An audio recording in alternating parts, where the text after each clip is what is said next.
For the next few days, Seattle Center is turning into a giant hubbub of hope and a refuge of relief. Right now, if you need a little help, free dental, vision, and medical care is available for you and the people you love. Julia from the Seattle King County Clinic is our special guest today.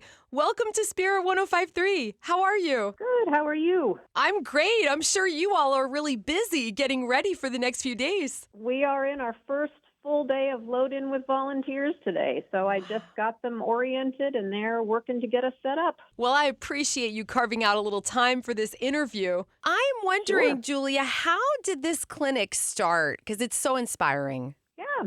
Our first clinic was actually in 2014, and the idea for the clinic came about in 2012 following the celebration for the 50th anniversary of the World's Fair, which of course Seattle Center is the location for that. And there was some emphasis on healthcare and global health. And during that same period, I had seen a 60 Minutes segment on a pop-up health clinic, very much like the one we did. And so we started talking about it at Seattle Center and decided to explore the idea of how to do one. And so it took about a year and a half to explore, start to talk to a lot of different organizations within the community, get their buy-in, develop a leadership team, and then figure out how we wanted it to operate for our community. And then launched our first clinic in 2014. Amazing. And why do you all do this for our community? Because I imagine, Julia, that it's a lot of work. It's a labor of love.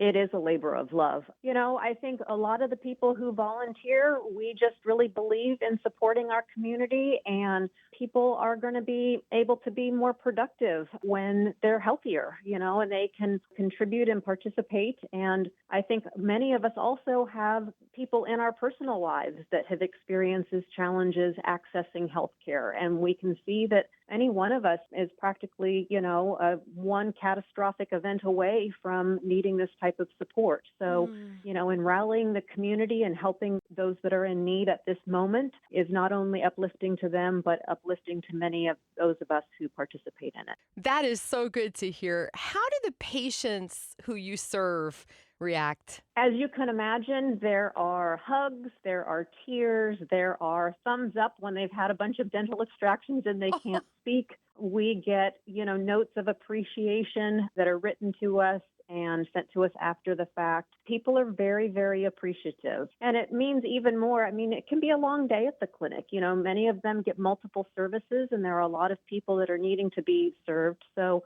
they have to be patient while they're here, and it's a long day and it can be exhausting for them, but to hear their stories and how this is going to make a difference in their lives is just very heartening and uplifting. Oh, do you have a favorite story to tell from one of your patients at the clinic? Yeah, it actually happened.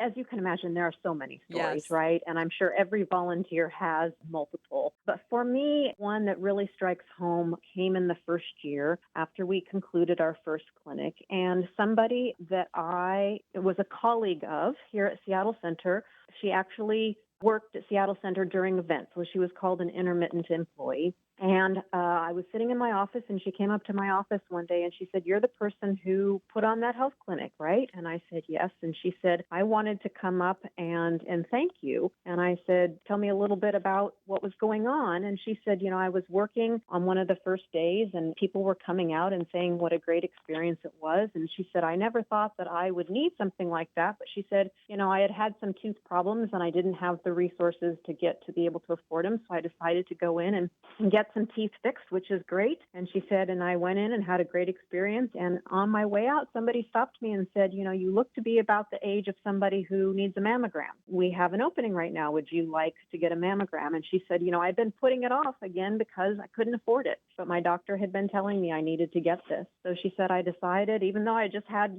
some tooth work and my mouth was a little numb," she said, "I decided to go have a mammogram." And she said, and they found cancer during that mammogram. And Oh, she said, and they were great about, following up. And at the same time, her husband had lost his job, so they had lost their health insurance. They really helped her to get into a program. At the time, it was with Seattle Cancer Care Alliance and get her further care and treatment. And she was diagnosed with stage 3 breast cancer at that time. And of course, I was shocked by this. This is somebody that I had seen around campus and seen working events. And I was very apologetic. I was like, I'm just so sorry. And she said, that's not why I'm here. She said, I did not think that I would need a clinic like this. She said, I'm employed. My husband was employed. But she said, we just, were struggling to make some of those ends meet. And she said, I had put it off. And she said, I never would have thought this type of clinic would be for me. But it turns out it saved my life. wow. And she said, I want to do whatever I can to help make sure that this continues because there are many other people out there that probably need the same type of opportunity. That experience really hit home for me, especially, first thing out of our first clinic out of the gate, because we use the term people in need, and everybody has a different perception of what that is based on their own experiences. It's not that somebody is right or wrong, but that's the perception. That really hit home that we never know who amongst our family, our friends, our neighbors are needing that type of support, are maybe struggling because they've lost a job or they've lost their health insurance or, the cost of living has just gotten so high that they're having to make choices about between food and health care. So that really illustrated to me that this could be anybody that needs this type of support. And if we can provide that, it really strengthens our community. Wow. I mean, it's eye opening and heart opening. Julia from Seattle King County Clinic, thanks to you and your team for not only changing lives, but saving lives. We appreciate you. Thank you very much.